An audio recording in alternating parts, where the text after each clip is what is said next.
Well, hey there, and welcome back to the Driven Woman Entrepreneur Podcast. Today's solo episode is going to be a little different than what you're accustomed to hearing from me, because today we're going to talk about my philosophy of life, which is Buddhism, and how I apply it to my business. I really didn't think that there would ever be a reason for me to talk about this on the podcast, or frankly, to even talk about it with any of my clients.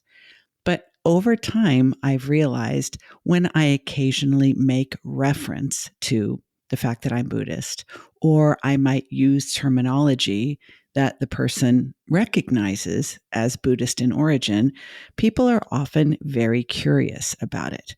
I mean, if you've seen a picture of me, then you know that I'm probably not what you picture when you think of a Buddhist.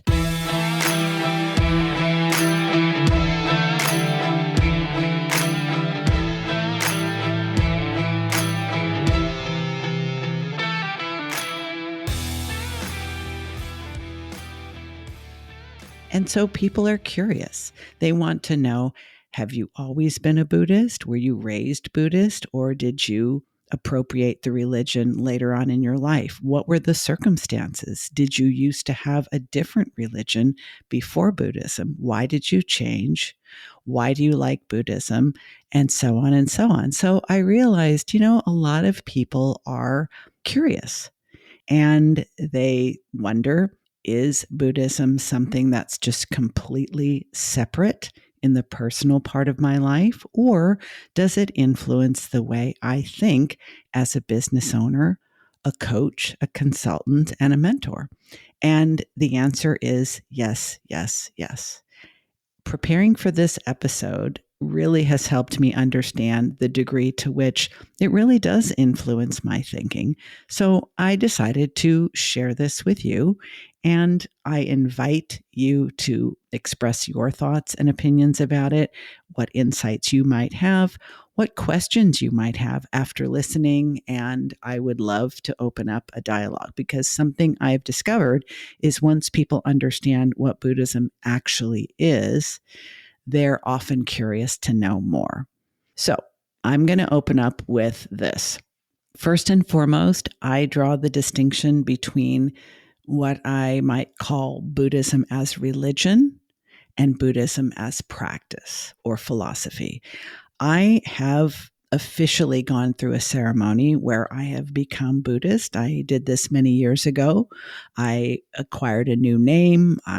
They chopped off a piece of my hair and burned it, and it was a lovely, lovely ritual. So I am technically and officially, by virtue of ritual and conversion, a Buddhist. It's also my religion of record on the hospital and with advanced directives and things like that. It's my wishes for when this life comes to an end, how I choose to leave it, and what kind of rituals are performed at that time. But for all intents and purposes, I really think of Buddhism as more my philosophy and the way I approach life. Many people have questions about, well, don't you have to be celibate? And I notice that you eat meat. And I actually had someone ask me once, are you sure you're Buddhist? Because you kind of swear a lot, as though swearing is anti-Buddhist. And I will say, not every Buddhist is a monk or a nun. Not every Buddhist is actively on the path of ascension and attempting to exit the cycle of birth and death and rebirth. And not everyone considers themselves a bodhisattva or someone who's attempting to lead others in the way. I think of Buddhism as the most sane, practical way for me to live my life. It has brought the most contentment and joy and peace of mind for me, but I'm not out converting other Buddhists. I'm not trying to get anyone to embrace it or even consider it. I am merely here to answer questions that people may have about how I approach Buddhism, how it is helpful to me, and how I actually use it in my business. So I'm just going to say you probably should think of me more as a secular Buddhist than as a religious Buddhist. That being said, I do have lots of Buddhist statues around my home. including 2 life-size marble statues outside of our home. One is a standing Buddha, one is a sitting Buddha. My husband's been most gracious to allow these Buddhas to share our home environment with us because this is not his faith tradition or path. But we do have 2 lovely Buddha statues outside our home. We have a smattering of them throughout the home, and I do have a small shrine. But I still don't consider myself religious in terms of Buddhism. When I see the statues, they remind me of why I chose this path. So I'm going to give you some basic level Buddhism and make it as appropriate for business owners as I possibly can, because I know that's who's primarily listening to this podcast. So, the number one thing that defines Buddhism is what Buddhists believe about the causes of suffering. It is considered the 4 noble truths that human beings suffer when they're born, they suffer when they die, they suffer through the process of aging, and they suffer through the process of sickness. And regardless of the length of the human life, we're born, we age, we get sick, and we die. Some of us don't age, some of us die young. So the understanding that to be born human is to be born into a body which is going to fail you and going to decrease in its function and will wither, and your life will come to an end. And that is a cause of both pain and suffering. However, what's really important to me about Buddhism and what makes it really, really important and applicable to how I do business and how I help other business owners as a coach and a mentor is I believe there's a lot we can do about what's called unnecessary suffering. I mean, there are things we can do about the pain that we suffer when we're born. There are things we can do medically, pharmaceutically, about the pain we suffer through illness and aging and death. But unnecessary suffering, that is more of a mental thing. And suffering, in the way I look at it, not to be esoteric, but really, really practical, there's pain, there's suffering, and there's unnecessary suffering. The unnecessary suffering is something we can do something about by being mindful, by being intentional, by being thoughtful, and by exercising more skillful, deliberate actions. The way I like to think about unnecessary suffering is to break it down into 2 types. Not getting what we want makes us suffer because we all want what we want, whether we're a little kid who wants the last cookie in the jar and we're told, no, we're having dinner in an hour, you've had enough. That child feels suffering.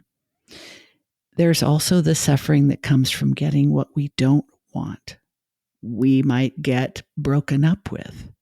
We might get passed over for a promotion.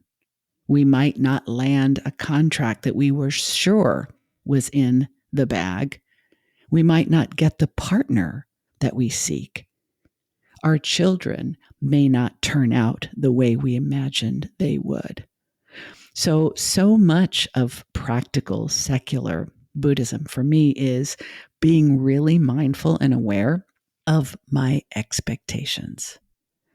I want what I want, and I don't want what I don't want. And that makes me exactly like every other human. However, because I am a practicing Buddhist, I try to be really aware that when I'm experiencing strong emotions, emotions of anger, emotions of resentment, emotions of disappointment, frustration, where are those emotions coming from?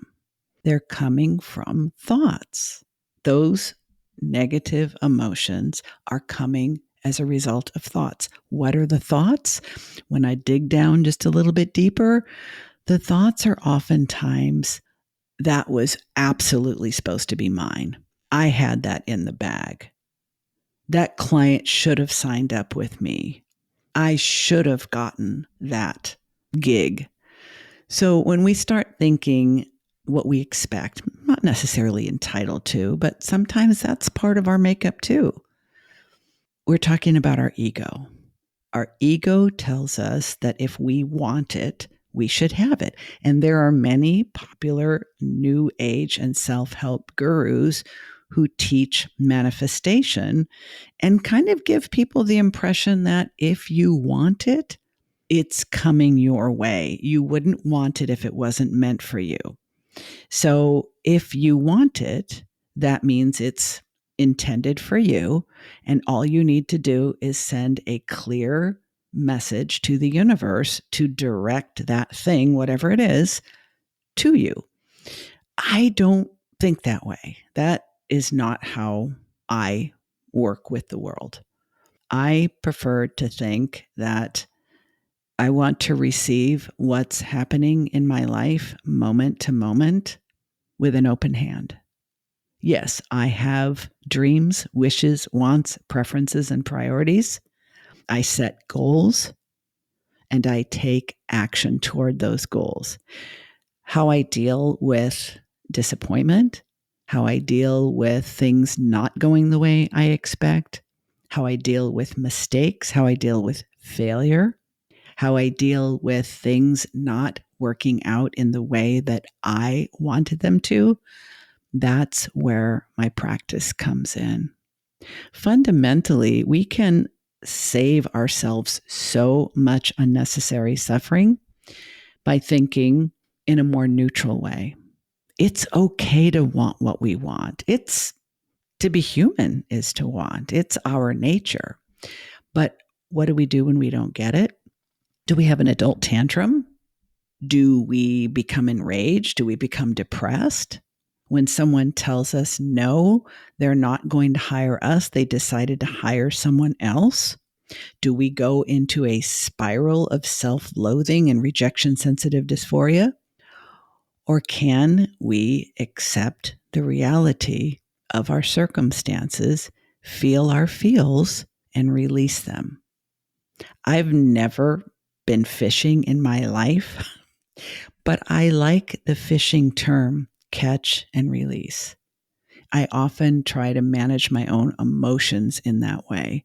If I'm caught by my emotions because I didn't get something I wanted, or I got something I didn't want, like a nightmare client that I had to fire and refund, I'm not going to tell you that I don't experience any emotions, because I most certainly do.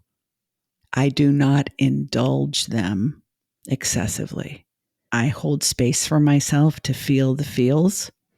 I will typically do a little bit of writing practice if the thoughts behind those feelings is not evident to me. I always want to get to the thoughts that are driving the underlying feelings so that I can transform the way I feel by intentionally changing the way I think. One of the reasons why Buddhism was so appealing to me is because it resonated really well with my background as a cognitive behavioral psychotherapist. I had been helping people for years to feel better and function better by changing their thoughts intentionally. When I started learning about Buddhism, the causes of suffering, the causes of unnecessary suffering, meaning the thoughts we're having that things should be different than they are, it came easier to me to start learning that I can't necessarily stop my automatic thoughts, especially the ones I've been having for decades. I still have them. My first thoughts about myself when something goes wrong is, oh shit, you fucked up. That will probably always be my first thought. But I no longer feel any way about that. If that's my first thought and I recognize it's just a habit, that thought is just a habit, and my brain just keeps serving up that thought automatically because there's a neural pathway dedicated to maintaining that thought, it doesn't make it true. And I don't need to have the negative feelings that I used to have when that thought would arise in my mind. I can literally observe that thought and all negative thoughts with kind of like I'm seeing them on a TV screen in front of my mind. Yes, I have a feeling about it, but I can so much more readily manage that feeling and address it. Sometimes I screw up with my team. Of course, my first thought is, well, that's awkward. That's embarrassing. You look bad to these people that you're supposed to be leading. It's okay if that's the first thought that I have. I'm not going to try to yank out all my neural pathways. Some of them have been in there for a really long time, longer than you've probably been alive. But I don't have to let them take me down that path. So a lot of what I bring to the way I run my business, the way I help my clients, and the way I just kind of go through the ups and downs of being a solopreneur is to try to approach things mindfully. Now, if you've never learned mindfulness practice, by now you've heard of it. Everyone's heard of it, but most people don't really know. It's actually quite simple. If you want to practice mindfulness in your business, it only requires 3 things. Be open to what's actually happening. Don't fight with reality. You will never win. Never. And that's the cause of unnecessary suffering. Accept reality. Just be open to it. Whatever's happening, you had a launch and you didn't get the signups that you wanted. That's what's happening. Be open to it. Be curious about why what's happening is happening. Well, that's interesting because I hired a launch consultant and I ran ads to a tested post, and this should have produced a different result. That's really interesting. I'm curious about that. I wonder what we might need to tweak or do differently. And the third aspect is non-judgmentalism. So going with the launch analogy, open to what is, we don't have to be fearful about the outcome of the launch. We can just receive it on face value, be curious about why it didn't go as well as expected or why it went significantly better than we expected, because you want to know how that happened just as well. And the most important part is being non-judgmental toward yourself, toward your team, toward the people who didn't sign up when you thought they would, towards any consultants or contractors that you hired to assist you, toward the Facebook algorithm or how they keep changing ads. I'm not saying you should be passive and lie down and take your licks. That's not it at all. But we cannot be mindful, strategic, thoughtful, practical, skillful business owners making good decisions if we are caught up in unnecessary drama and unnecessary suffering that is self-imposed. Now, does this require a certain amount of self-awareness? Yes, it does. It does. And it requires a certain amount of introspection. I mean, we kind of do have to be willing to look at our thoughts and our emotions and our behaviors. But I would hope that we're willing to do that anyway, for no better reason than being self-employed is hard. We have to make so many decisions, and oftentimes we're making them in isolation with nobody to guide us. And we're just hoping that we're making the right ones.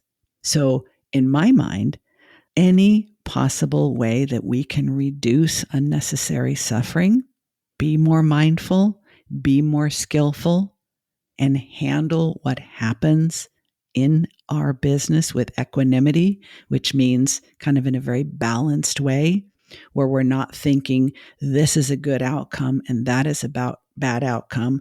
This was a great launch and that launch sucked, but just an open, curious, non-judgmental way. Believe it or not, you won't be less successful. Some people might think you would, because it almost, the way some people hear this is, oh, well, you're basically saying I should just like not care and just like accept whatever happens and be like, whatever. No, you're not hearing me if that's what you're thinking.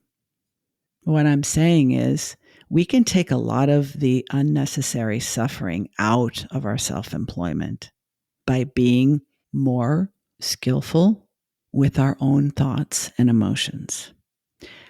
I'm going to pump the brakes now for just a minute because I realize this is a lot to take in, and I have a few more things that I want to share with you, but I want to take a quick little break for this announcement. Hey there, it's Diane, and I want to thank you for being a listener to the Driven Woman Entrepreneur podcast.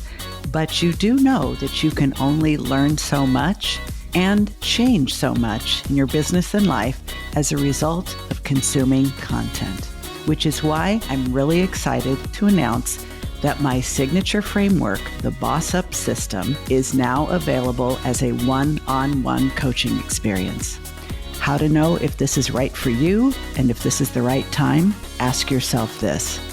If you started your business to create a profitable, right-sized offer that is rewarding and allows you to stand out and be sought after, but what actually has happened is that you are over-delivering and undercharging and just not reaching your ideal clients with the perfect offer you have for them, this may be exactly what you need.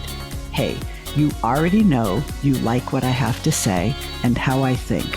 What if this is the year that you have my eyes and ears on your business and really help you move the needle? Click on the show notes and see if this isn't the right time for you. I'd love to see your name on my calendar. Now back to the show. Okay. We've been talking about unnecessary suffering. We've been talking about approaching business in a mindful way. I want to tell you a few more things about why Buddhism has been so helpful to me in my 12 plus years as a solopreneur and how it informs the way I help my clients. There's a concept in Buddhism called right action, and there's another complementary concept, which is skillful means. Now, a lot of people talk about trying to be ethical business owners, ethical marketers, working with integrity, because let's face it, there's a lot of people out there that are running all kinds of scams and running all kinds of grifting and really duping a lot of people with a lot of shiny objects that really don't pan out. So right action and skillful means are applying empathy and compassion in the way you do business, kind of like how the Christians think of the golden rule. We treat other people in the same way that we wish to be treated. That is right action. If you do that, you are naturally acting with integrity and ethics, aren't you? You're basically treating people the way you want to be treated. So, how that might look is instead of focusing so much on your podcast downloads or your social media followers or how many of your leads convert to clients, and there's nothing wrong with any of that. So please understand. There are human beings behind every single one of those numbers. Every single download of this podcast is a human being who's taking their time and attention away from any number of other things and giving it to me. I don't take that lightly. That is an honor for me, as is any person who decides to sign up for my newsletter and allow me to show up in their inbox every week, or follow me on LinkedIn or Instagram, or decide to work with me in some fashion. This is an exchange of value that is very, very satisfying to me, and I aim to do it in a skillful way using right action. What is right action? It's delivering value that's equal to the value the person is giving me, their money and their time. And on the subject of money, I feel like I do need to pause briefly and say this.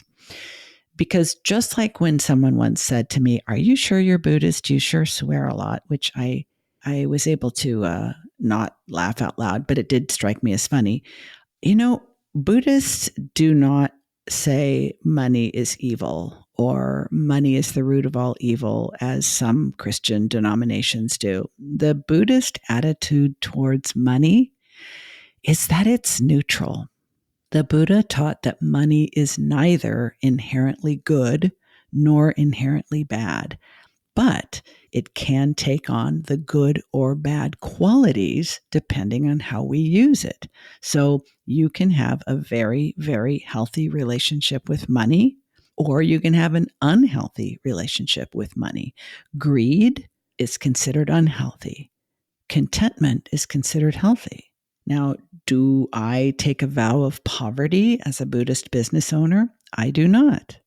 I believe that there's nothing wrong with me earning a good living, provided I am being of service and delivering genuine value to the people who work with me. So I think this is a concept that's really, really important. I do not seek to be rich. I do not seek to be famous. I do not feel the need for those things. My ego does not require them.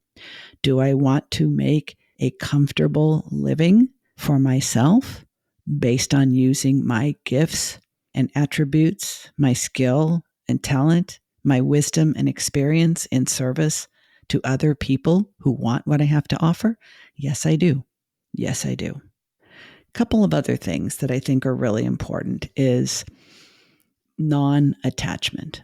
Non-attachment to thoughts allows us to be in business without worrying so much about whether we're keeping up with other people, whether we are growing fast enough, whether we are, quote unquote, where we should be, whether we are making the best use of the attributes that we have.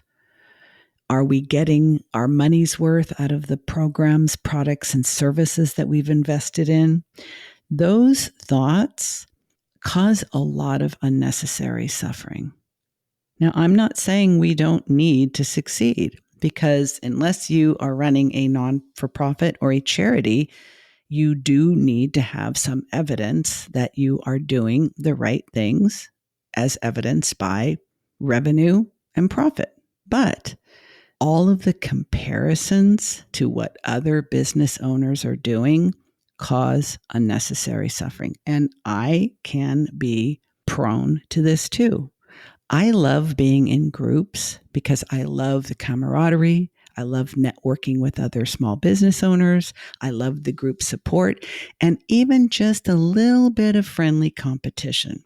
But if I allow myself to get too focused on how fast someone else is growing, or how big their audience is, or how much more successful they appear to be with fewer years in business than me, I have brought upon myself a level of unnecessary suffering that does nothing for my well-being or my mental health, and it does nothing for my business. That is my responsibility to manage. Practicing non-attachment also means that I can not only allow myself to have good months and bad months, episodes that get a lot of downloads and episodes that get fewer. Some of my consultations result in clients that I love working with, and sometimes someone I thought was a great fit and was really eager to work with me inexplicably falls through the cracks. How do I manage those disappointments without coming to the conclusion that I suck, I don't know what I'm doing, my business is heading for the toilet, I don't have what it takes, and so on and so on and so on? Well, it's being mindful, open, curious, non-judgmental, and recognizing I have far less control over myself and other people than I think I would like. I think I would be happier if things would just go the way I want them to. If I would just get what I want all the time, and if I would never get what I don't want, I think I would be happier. But I've had enough years on this planet to know that's not actually true. It's not actually true. Some of the most miserable people on the planet, including entrepreneurs who appear to be successful, are deeply, deeply troubled and unhappy. No amount of followers, downloads, leads, conversions, clients, dollars, profits satisfy them because they're looking for their business to fill a void that is not their business's job to fill. That is unnecessary suffering at a whole other level. Buddhists who have a business are looking for right action, skillful means, non-attachment to the outcomes, being of service, avoiding unnecessary suffering, and recognizing that life is a change process. So we have to go with the flow. And if you haven't learned that already as a business owner, man, are you going to learn it sooner or later? 2023 was a really hard year for many of us for all kinds of reasons.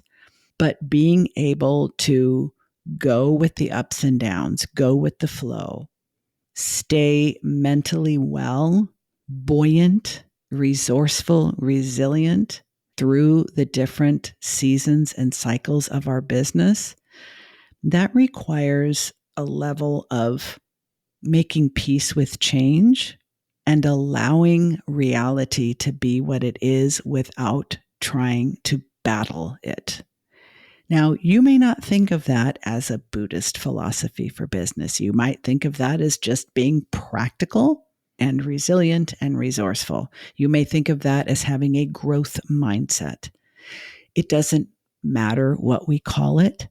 What matters is that we allow the fact that we are business owners to transform us as human beings. I've said this before. I kind of wish I was the person who originated it, but I know I'm not. I'm just repeating it. Being self-employed, being a soloist, being a small business owner or solopreneur is one of the best ways I know to develop yourself as a person.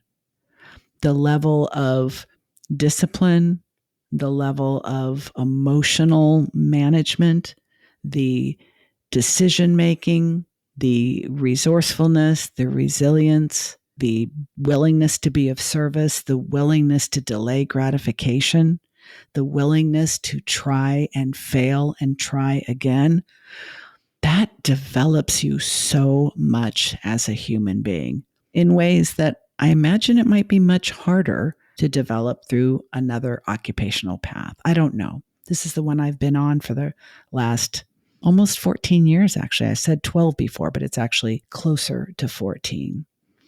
So I want to leave you with this thought. How can what I've shared today help you in your business? Like I said before, I'm not an evangelist for Buddhism. You don't need to change your religion, but you might want to appropriate something that I've shared today. Could it be the concept of reducing unnecessary suffering in your business? And practically speaking, maybe the way you do that is stop paying attention to your competitors so closely. Do that. If the way you want to incorporate something I've said today is to be more mindful in your business by approaching the decisions that you make and the outcomes of the actions that you take with openness, curiosity, and lack of judgment? Or do you want to change the way you think about money so that it doesn't feel like it has a stranglehold on your self-esteem? It's simply a tool. It's neither bad or good. Maybe you don't have a money mindset problem. Maybe you don't have a scarcity problem. Maybe you just need to think about money in a different way so that it feels more grace and ease as it comes and goes in your business and life. I don't know what's best for you, but I bet if you spend a moment or two contemplating it, you will. And as always, if you'd like to know more about this topic or want to suggest another topic that you would love to hear me talk about on the Driven Woman Entrepreneur podcast, there's a link in the show notes and several different ways that you can let me know. That's all for now. In the meantime, stay driven.